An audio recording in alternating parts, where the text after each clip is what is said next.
4e session sur les relations amoureuses et la sexualité avant le mariage. Et nous sommes dans les 10 excuses courantes qu'on peut entendre par rapport aux relations sexuelles avant le mariage. On est en train de répondre à la deuxième excuse qui dit finalement, moi je ne trouve pas de raison valable pour attendre le mariage afin d'avoir des relations sexuelles. Et on est en train de donner plusieurs raisons en ce moment. On a vu déjà que Dieu effectivement nous dit dans sa parole à travers plusieurs passages de ne pas avoir de relations sexuelles avant le mariage, que Dieu ne nous dit pas d'avoir des relations sexuelles aussi avant le mariage. Nous ne manquerons pas de la bénédiction de Dieu sur notre nuit de noces. Il y a quelque chose de très particulier quand deux personnes savent attendre et qu'ils sont dans cette nuit de noces. Il y a vraiment une bénédiction spéciale, il y a une joie particulière, il y a une bénédiction qui repose sur eux. Et ça, c'est vraiment fabuleux. Raison numéro 4, c'est qu'on sera spirituellement saint. On sera saint pour le Seigneur, ça c'est merveilleux. On manifestera aussi le fruit de notre esprit et bien sûr, en manifestant le fruit de notre esprit, on va le renforcer. Ça veut dire qu'on va devenir fort. Si c'est comme un Goliath qui est devant moi et je réussis à tuer ce Goliath, je réussis à maîtriser ma chair, à ce moment-là, c'est fort. Je deviens quelqu'un de fort dans mon caractère. Le caractère de Christ se développe dans ma vie. Autre raison, c'est que je vais assujettir ma chair. Donc, je traite durement mon corps, je le tiens assujetti. Je sais qu'un jour, je vais me marier. Et dans le cadre du mariage, je pourrai jouir des relations sexuelles approuvées par le Seigneur. Et raison numéro 7, l'avant-dernière qu'on avait vue, mieux vaut se marier que de brûler. Et on avait rapidement vu la raison numéro 8, c'est qu'on sera émotionnellement sain. Et comme je le disais, il y a des gens qui empilent des dossiers. Quand ils ont des relations sexuelles, ils ont des relations avec une personne, ils se disent « Ah, mais moi je vais me marier avec elle ». J'ai vu des gens comme ça, ils m'ont dit « Ah, mais nous on était sûrs qu'on allait se marier ensemble, alors on a eu des relations sexuelles et il m'a quitté ». Ah bah oui, il t'a quitté, vous n'étiez pas mariés. Et il y a des gens comme ça qui empilent des dossiers. Et même parfois des femmes fragiles, parfois, qui se font avoir. C'est le Roméo qui arrive, apparemment il a la rose dans la bouche, il s'habille très bien, il t'amène au restaurant, il a une belle voiture, apparemment tout va bien, mais derrière toutes ses intentions, il veut simplement une chose, c'est qu'il considère ton corps comme un objet pour assouvir ses désirs. Les désirs qui sont nés souvent de films qu'il a vus sur Internet, qu'il a vus à la télévision, qu'il a vus dans des DVD ou je ne sais où, de conversations qu'il a eues avec ses copains, avec ses amis, et il parle de toi comme si tu étais un objet. Et bien sûr, ce n'est pas ce que le Seigneur veut. Dieu ne veut pas qu'on empile les dossiers les uns après les autres parce que ce sont des dossiers qui restent dans nos cœurs et qui font mal. Et il y a tellement de gens qui souffrent. Certaines personnes souffrent toute leur vie parce qu'elles ont été blessées, parce qu'elles pensaient que c'était la bonne personne et que cette personne, en fait, se moquait d'elles. Ou parce qu'ils ont eu des relations, elles ont offert leur corps, ou ils ont offert leur corps avant le mariage en se disant ça va être ma femme ou ça va être mon mari, pour s'apercevoir que finalement, non, ce n'était pas lui, ce n'était pas elle. La personne est partie. C'est dans le cadre du mariage et Dieu ne veut pas que nous soyons attristés, Dieu ne veut pas nous voir pleurer, Dieu ne veut pas voir des gens qui se sont suicidés, certaines personnes se sont suicidées à cause de choses comme ça, parce qu'elles étaient émotionnellement atteintes, c'est vraiment leurs émotions, leur cœur a été atteint à cause de blessures et Dieu ne veut pas cela. Raison numéro 9, c'est qu'en s'abstenant, on va montrer à Dieu qu'on l'aime plus que le sexe. Et il y a une histoire d'amour entre nous et Dieu. Et cette histoire d'amour, moi, je l'ai vécue avec Dieu lorsque j'étais adolescent et lorsque j'étais jeune adulte. Une histoire d'amour, et je vis encore cette histoire d'amour avec Dieu, où j'aime le Seigneur m'aime, je ne veux pas l'offusquer, je ne veux pas le blesser, je veux lui être agréable. Et dans cette histoire d'amour, j'aime le Seigneur plus que j'aime mon épouse, même aujourd'hui, plus que j'aime ma fille, plus que j'aime les biens, plus que j'aime des gens, plus que j'aime mes amis. J'aime tellement le Seigneur, je suis dans une relation d'amour avec lui où je veux lui être agréable, je veux lui faire plaisir. Je veux faire plaisir au Seigneur. Et en s'abstenant, je vais montrer à Dieu une chose, c'est que je vais lui montrer que je l'aime plus que le sexe, en obéissant à sa parole. Rappelez-vous, dans Jérémie 2,33, Dieu s'interroge, Dieu est surpris et il dit « Mais comme tu es habile pour rechercher ce que tu aimes, c'est même au crime que tu les exerces. » Donc ça veut dire c'est même en faisant le mal. Tu voulais avoir des relations sexuelles et ça s'est montré, tu as commis le crime, c'est-à-dire tu as commis le péché, tu étais prêt à tout pour chercher ce que tu voulais et moi finalement. Dieu dit « et moi ». Et Dieu est souvent surpris que ses enfants sont habiles, ils sont zélés, ils sont doués pour chercher ce qui leur plaît. Je me souviens lorsque j'étais adolescent, j'avais une copine, je me mettais sur le bord de la route, elle habitait très loin, et j'étais prêt à attendre longtemps pour rester quelques minutes ou peu d'heures avec cette personne-là. Et les gens sont capables de faire tellement de choses. Ils sont là pendant des heures au téléphone. « Oh, j'ai hâte de te voir. Oh, j'ai hâte de parler avec toi. Je veux prendre ta main. » Et ils sont dans toutes sortes de trucs. Pendant des heures et des heures, ils sont là. Et « Seigneur, merci pour cette bonne journée. Amen. » Et en fait, ça montre qu'il y a quelque chose qui ne va pas. Si j'ai des mauvaises fondations dans ma vie, si je n'aime pas le Seigneur plus que j'aime les gens, ça met tellement de mauvaises fondations dans ma vie. Comment je pourrais faire appel à celui que j'ai blessé, à celui que j'ai méprisé, à celui dont je n'ai fait aucun cas, à celui que j'ai abandonné et à celui même qu'au bout d'un moment je vais accuser? Comment je peux vivre comme ça avec le Seigneur? Comment je peux vivre sur la terre qu'il a créée? Comment je peux vivre dans ce corps qu'il m'a donné, en toute bonne conscience, en rejetant ce qu'il me dit? Alors non, je vais montrer à Dieu que je l'aime plus que le sexe. Dans Matthieu au chapitre 22 au verset 37, Jésus a dit « Tu aimeras le Seigneur ton Dieu de tout ton cœur, de toute mon âme, oui, et de toute ta pensée, ou encore de toute ta force, avec tout ton corps. » 2 Thessaloniciens 2,10 « Et avec toutes les séductions de l'iniquité pour ceux qui périssent, parce qu'ils n'ont pas reçu l'amour de la vérité pour être sauvés. » Il y a des gens, ils n'ont pas l'amour de la vérité.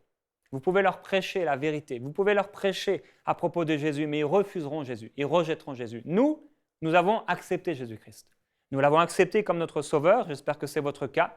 Et sinon, vous pouvez vraiment recevoir Jésus-Christ comme votre Sauveur, ça veut dire celui qui va diriger votre vie.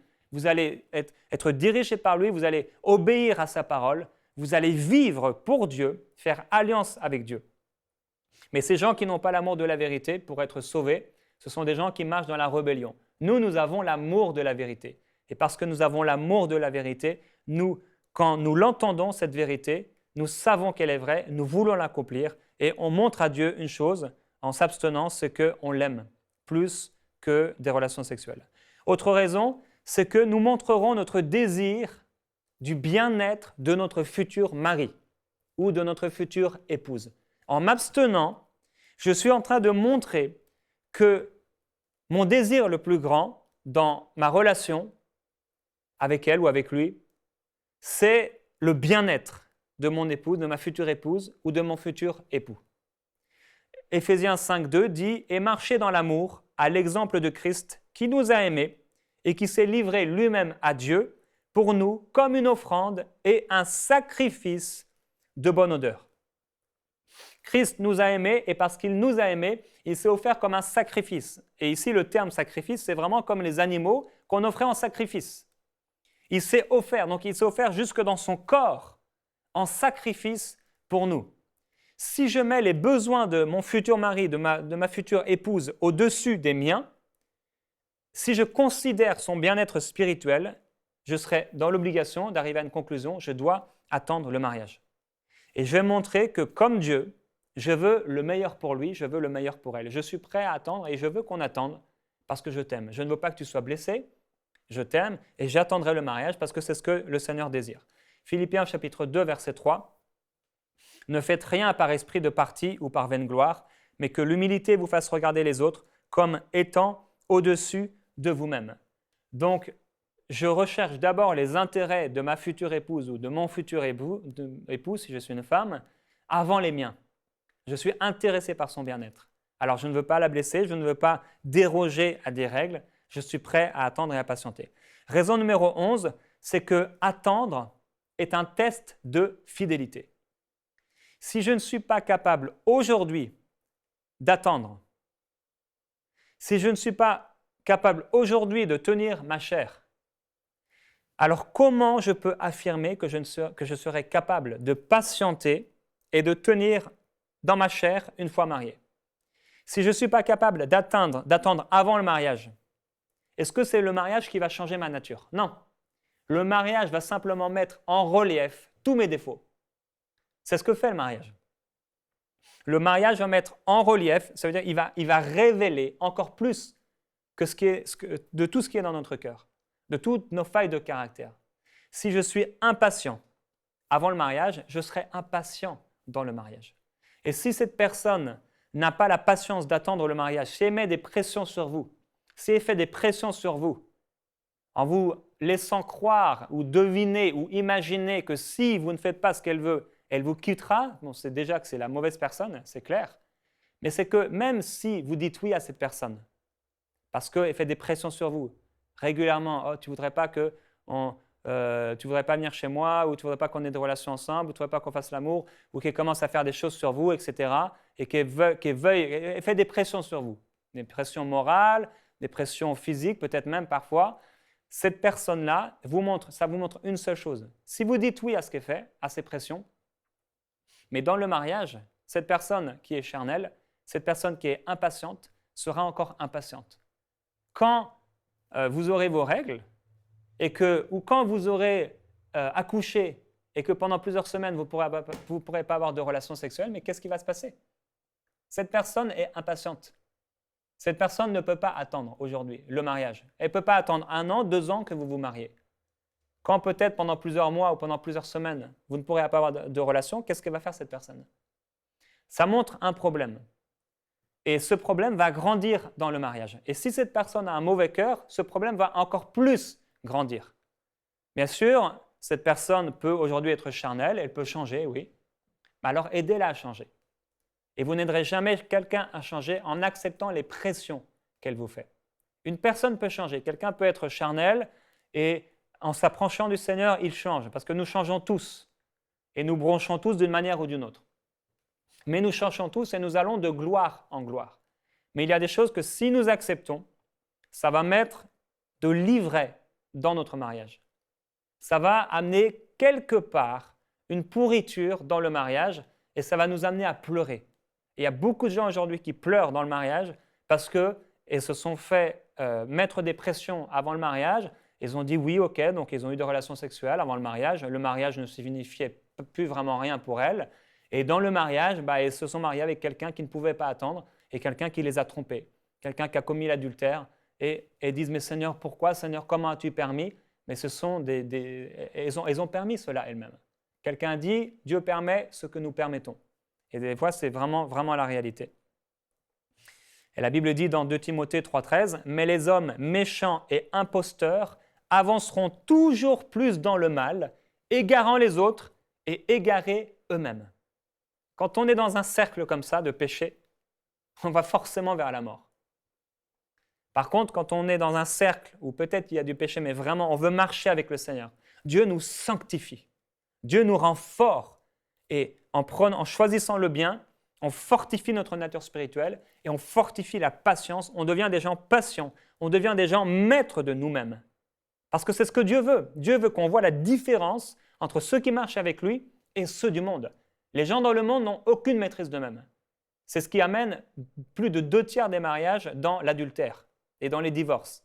Aujourd'hui, plus de 70% des gens dans le monde se trompent et se sont trompés au moins une fois dans le mariage. Si ce n'est pas plus, le monde devient absolument n'importe quoi.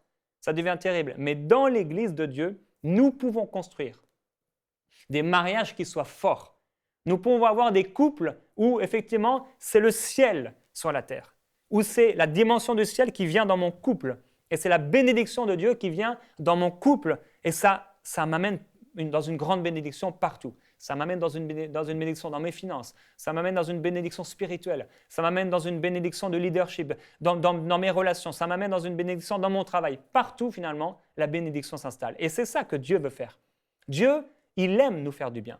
Il veut nous faire plaisir. Il veut nous amener dans une pleine bénédiction. Et si on marche tout proche de son cœur, si on veut lui obéir plus que tout, cette bénédiction, elle nous atteindra, elle nous poursuivra. C'est ce que dit la parole de Dieu. Raison numéro 12, attendre est un test de la qualité de notre amour. Comme on l'a vu, la patience, c'est un fruit de notre esprit, mais plus que cela, la Bible dit que l'amour est patient. Vous pourrez relire ça dans 1 Corinthiens.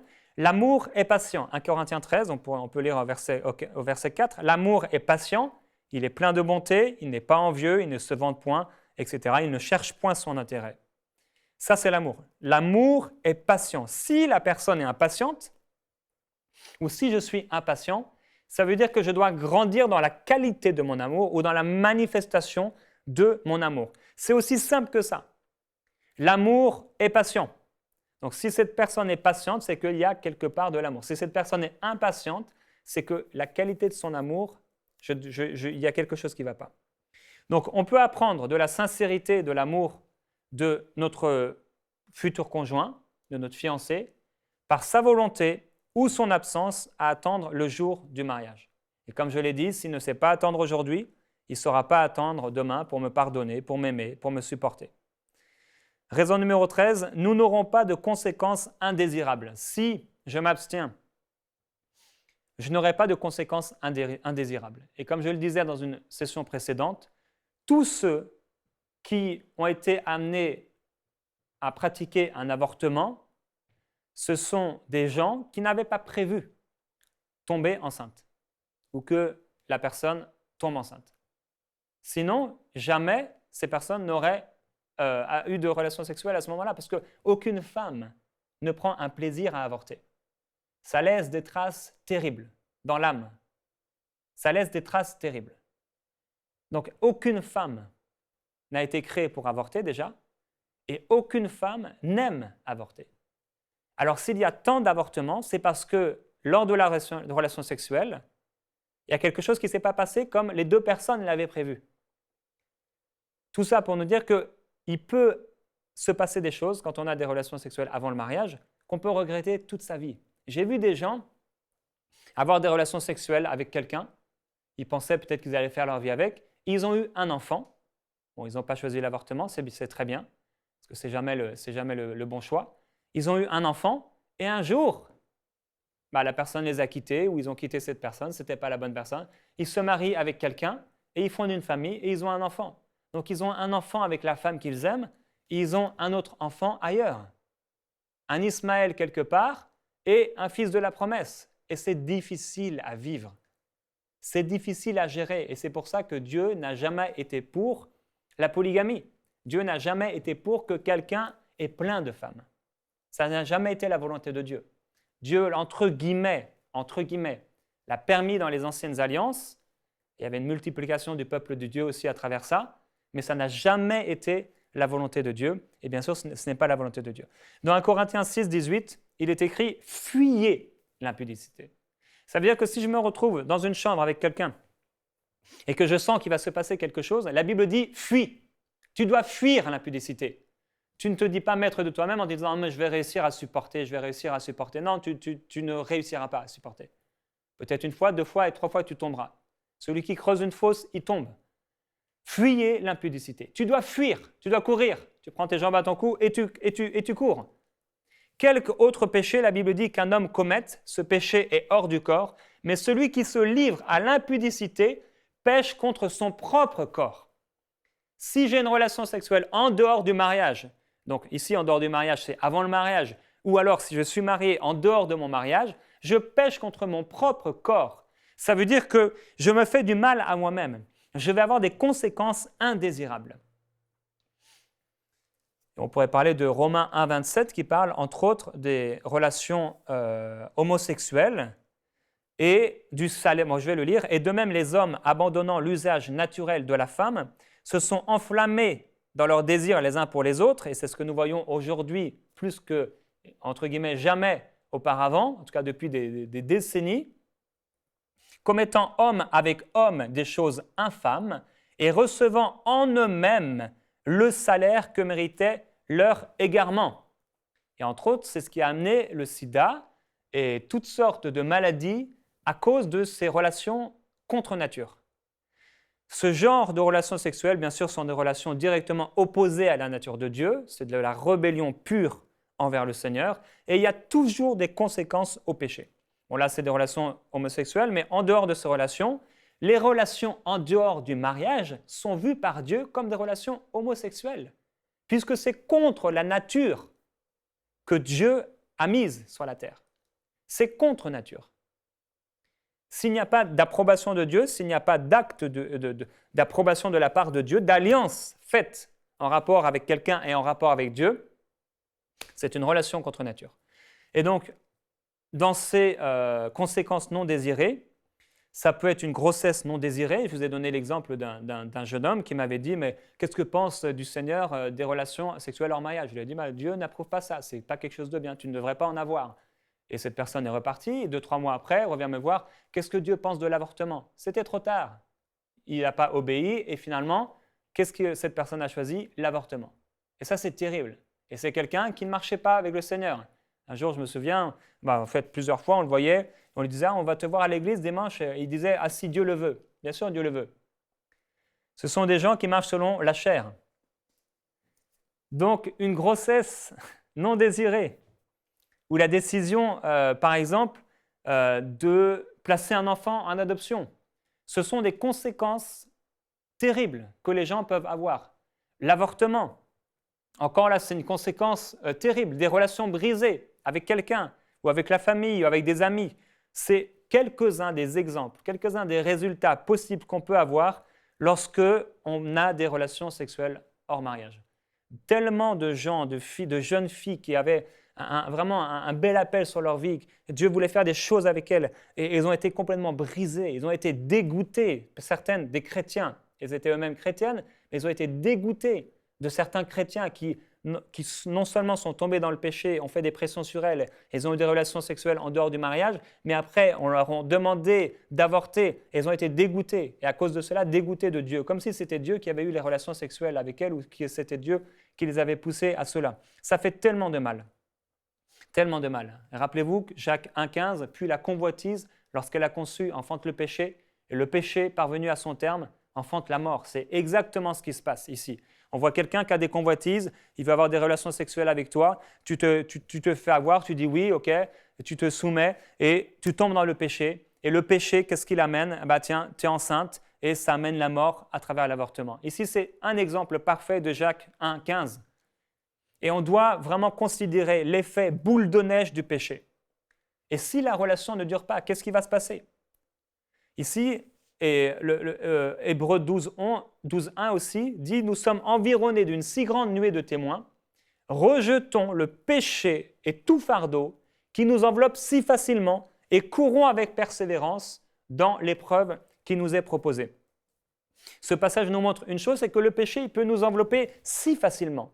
Il est clair que n'importe qui, même le plus grand des prédicateurs, s'il commence à ne pas veiller, s'il commence à méditer sur le péché, s'il commence à s'imaginer dans des situations, il va tomber dans le péché. Quelqu'un qui commence à ne plus veiller à sa nature spirituelle, à ne plus prier, à ne plus méditer, à ne plus être en relation avec le Seigneur, et d'un autre côté, il commence à penser au péché, il commence à regarder des films impurs, il commence à imaginer des choses impures, il va tomber dans le péché. Même si c'est le plus grand homme de Dieu, si, entre guillemets, il y a un plus grand homme de Dieu ou une plus grande femme de Dieu. Cette personne tombera dans le péché. Donc, le péché veut nous envelopper facilement, mais on ne doit pas se laisser envelopper par le péché parce que le péché nous fait du mal. Le péché fait du mal aux gens. Avoir des relations sexuelles hors mariage, ça va faire du mal. Quelque part, obligatoirement, ça fera du mal. Ça nous enlèvera un héritage, ça, parce que les débauchés n'ont pas de part dans le royaume de Dieu, donc s'ils n'ont pas d'héritage, les impudiques, les débauchés, et sur la terre même, ça enlèvera une bénédiction dans notre futur mariage. Et en plus, si on a des relations sexuelles avec quelqu'un qui n'est pas la personne qui va être plus tard notre mari, on va amener des pensées dans le lit conjugal, on va amener des images, on va amener des souvenirs dans ce lit-là et on va rendre ce lit impur et souillé. Et ce n'est pas ce que le Seigneur veut. Et notre cœur aura été blessé. On va amener des choses et des actions qu'on pratiquait avec des personnes, et on va vouloir amener ces choses-là, et on va arriver à dire à notre épouse ou à notre époux « Ah oui, mais avec cette personne, ça se passait comme ça. Ah oui, mais pourquoi toi, tu ne fais pas ça ?» Et la personne elle se dira « Mais pourquoi il me demande de faire ça? D'où ça lui vient ?» Et verra qu'il y a une source qui n'est pas bonne, une source sale, un puits profond, impur. Raison numéro 14, nous démontrerons une mentalité plus haute que celle du monde. Et ça, c'est glorieux. J'ai une mentalité de roi. J'ai une mentalité de reine. Je n'ai pas une mentalité de poussière. Je n'ai pas une mentalité de bestiale. Je n'ai pas une mentalité d'animal ou d'animaux. J'ai une mentalité tellement plus haute. Ce que Dieu ne veut pas, c'est de l'impudicité. Dieu ne veut pas cela. Pourquoi? Parce que c'est contraire à sa parole, donc ça lui fait entre guillemets du mal, et on se fait du mal à nous-mêmes. Dieu veut qu'on tende vers les choses bonnes, les choses excellentes, les choses parfaites. Et Romains 12,2 nous dit « Ne vous conformez pas au monde présent », ça veut dire au siècle présent, la façon de penser des gens qui vous entourent, le monde, qui ne connaissent pas le Seigneur. Ne vous conformez pas, ça veut dire ne prenez pas la forme des relations des gens qui sont autour de vous. Vous pouvez être au collège, à l'école, à l'université ou je ne sais où. Il y a des gens qui sont autour de vous, ils ont des relations les uns avec les autres, ils couchent les uns avec les autres, ils font toutes sortes de choses, ils regardent des films ensemble en couple pornographique et ils font exactement ce qu'ils voient dans les vidéos. La Bible dit ne prenez pas leur forme.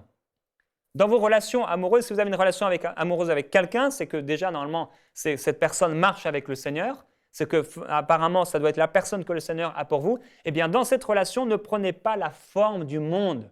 Ne faites pas les choses comme le monde les fait. Ayez une mentalité beaucoup plus haute.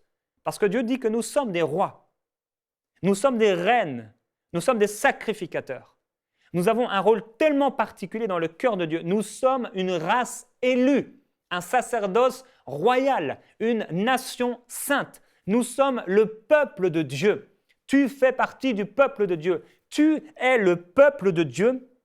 Et parce que tu es le peuple de Dieu, Dieu dit « Soyez donc parfaits ». Jésus disait « Soyez donc parfaits comme votre Père céleste est parfait ». Et dans cette perfection, j'accomplis ce que l'apôtre Paul disait aux Philippiens au chapitre 4 et au verset 8. « Au reste, frères, que tout ce qui est vrai, tout ce qui est honorable, tout ce qui est pur, tout ce qui est juste, tout ce qui est aimable, tout ce qui mérite l'approbation, tout ce qui est vertueux et digne de louange, soit l'objet de mes pensées. » Donc ma mentalité, ma pensée est beaucoup plus élevée que celle du monde. Moi, je ne pense pas à avoir des relations sexuelles, moi, je ne pense pas à regarder des films pornographiques, moi, je ne pense pas à faire des pressions sur quelqu'un pour avoir des relations avec elle. Non, moi je pense à des choses qui sont pures, je pense à des choses qui sont honorables, je pense à des choses qui sont aimables, je pense à des choses qui sont justes, je pense à des choses qui méritent l'approbation de Dieu, je pense à des choses qui sont vertueuses et même dignes de louange. Je pense mes pensées,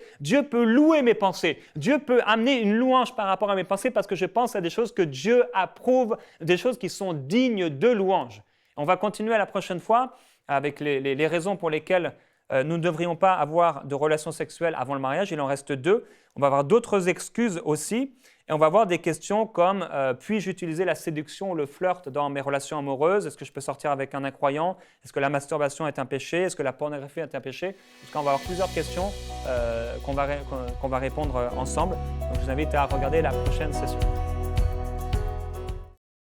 Cette émission est rendue possible grâce au précieux soutien des partenaires d'Enseigne-moi Canal International. Retrouvez tous nos programmes sur enseigne-moi.com.